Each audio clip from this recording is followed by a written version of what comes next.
Hi, you all. Hope that you are doing well today. So, to understand where a trauma bond person is coming from, we need to dive into it.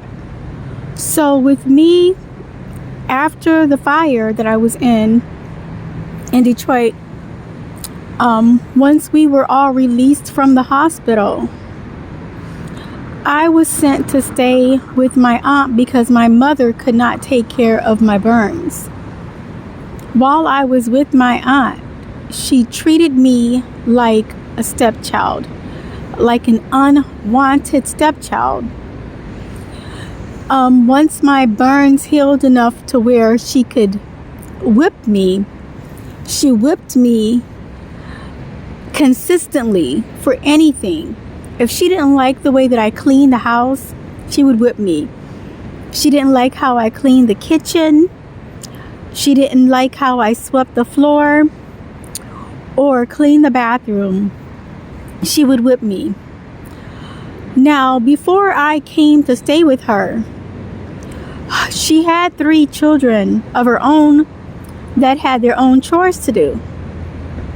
But then once I came, she put all 3 of their house chores on one me. So now they're going free and everybody is acting just very superior to me in the house. And I was pretty much treated like an in-house slave. No one really talked with me, they talked at me. No one really acknowledged anything that was going on in my life.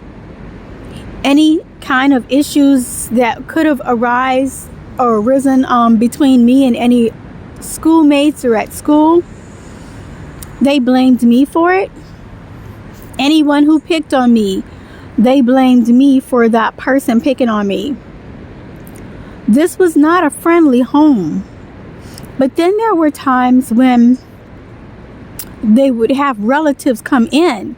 And when the relatives would come over for the holiday or just for the summer vacation, oh, now they are the loving family. Now they want to show how they're good and how much they've done for this troubled child that they have in their care. And it's the abuse, going through the abuse, and then moments of kindness that creates the trauma bond. You don't even realize it's happening because it's just part of your life, especially the younger you are when it happens. And so I was still in elementary school when I was with my aunt. And she kept me until I was into high school.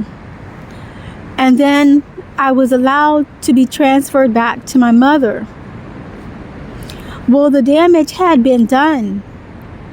And I had been beaten so repetitively every week, 3 to 4 times a week, with belts, extension cords, being slapped in my face, being shaken, being pulled out of bed by one arm and one leg, with my head hitting the floor, that woke me up for prayer because she wanted to have a 5 a.m. morning prayer.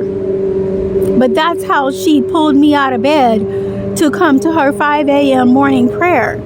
She was overly religious and abusively so. Everyone thought she was just the best person in Sunday school. Everyone thought she was just the most dedicated Christian in church.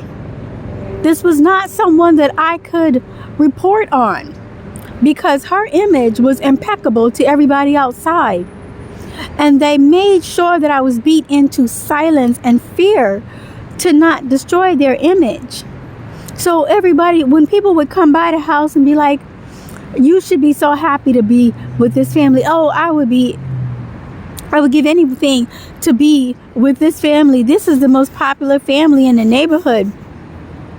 Well, it was the most horrible family in the neighborhood to me because of what was happening behind closed doors. This was a middle class neighborhood, certainly well better than what I came from when I was living in Detroit. And so they felt like they were better than us. They felt like they were better than my mother and us children, because my aunt still had her husband and she still had her house that she had paid off with her husband, while we were struggling in homelessness, and the house that we finally did buy burned down. So she had this superior attitude, and so did her children. And because she was the older sister than my mother, her children were much older than I. So I didn't have any power in that house.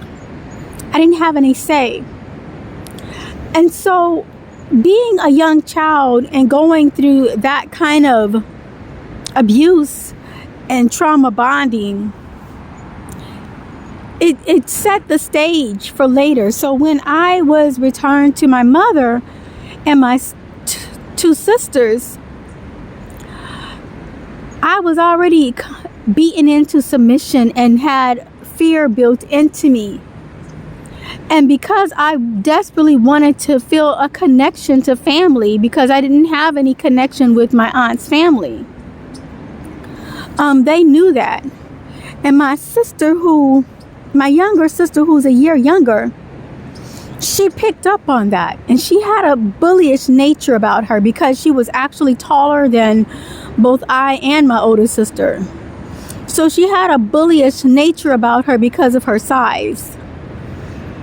And so it made it easy for her to use, to tell me that I'm not trying to be a part of this family, as a way to hook me. And it would hurt me because I desperately did not want to be isolated from my immediate mother and my immediate siblings. So I know that something like that wouldn't affect somebody else, but because of my history, it affected me deeply. And when I was returned to my mother's house, the situation, the dynamic between my mother and my two other sisters was not healthy. So there was an instance where my older sister was being ridiculed by both my mom and my younger sister. And because of some guy that she was dating in some situation with that. And so they was really calling her all kinds of trashy names. And I looked at my mom like, how is it that my mom is able to say these things to my older sister? And how is it that my younger sister is joining in and whipping on my older sister? So I took it upon myself to stand up for my older sister and tell mom, that's not how you handle things. This is because I felt like this is my true family. I felt like, okay, my aunt and her family was not really my immediate family. I didn't really feel close to them. So now that I'm back with what I seem to think is my true family, I feel like I can speak up. Well, that backfired in my face horribly. And all of them start turning on me like, who am I to say anything to any of them? So I learned my lesson from that. Now, this is the trauma bond is what set the stage for how it was so easy, I guess, for certain members of my family to be so abusive to me. And people who haven't gone through that, they still have a sense of their own autonomy and their own power. They still feel free to speak up, and they still feel free to defend themselves. But for someone who's gone through that kind of trauma, it's not that easy. And so the confusion, the fear, the anxiety, the triggers, all of these things takes its toll on you. I keep having to relocate because people keep coming around. And honestly, I feel like it's probably the devil trying to keep me from getting this video out. So, to understand what some chosen ones go through, or some empathetic people go through, and a little bit better, is to understand that many have gone through extreme trauma bond, and starting from an early age. And it makes it easier for others to then capitalize on top of that.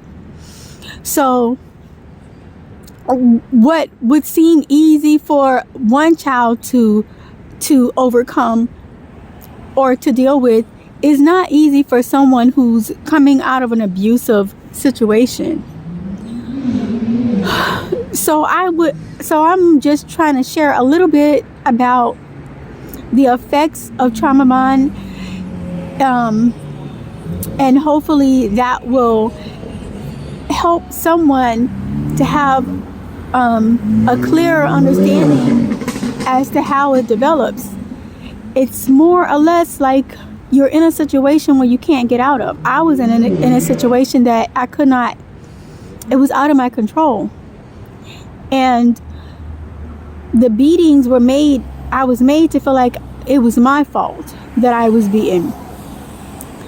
And when I came to stay with my mother even started to blame me for the things that my siblings did, even when I wasn't with them.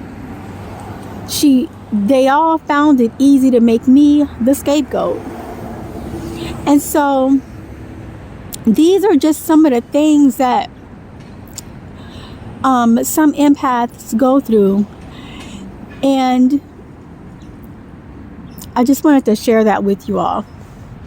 Have a beautiful day.